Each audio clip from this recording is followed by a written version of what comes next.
आज हम बना रहे हैं गुड़ पापड़ी। उसके लिए हमें चाहिए गुड़, मूंगफली, ये थोड़ी सी मैंने काजू और बादाम को क्रश करके रखा हुआ है, और घी।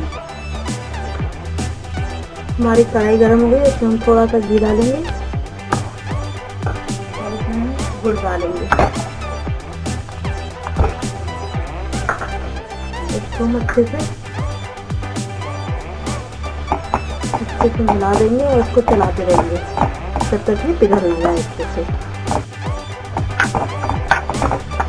हम अपने गुड़ को अच्छी तरह से पिघला देंगे जब तक कि इसकी गुठली फूट ना जाए अच्छे से।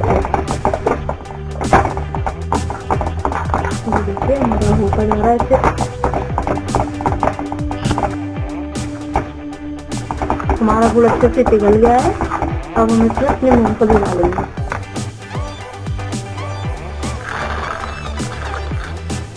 और इसमें हम जो मेवा हमने क्रश करके रखी थी थोड़ी सी वो भी डालेंगे और दोनों को अच्छे से मिक्स करेंगे।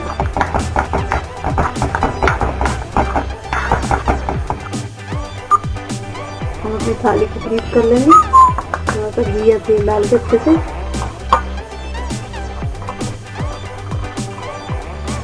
अब हम इसमें अपने सारे मिश्रण को डाल देंगे।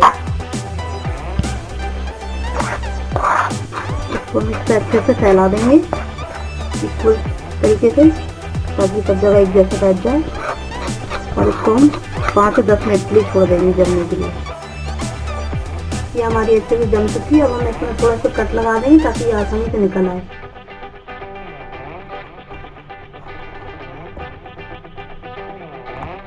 थोड़ी देर बाद हम इसके पीसेस कर लेंगे निकाल के।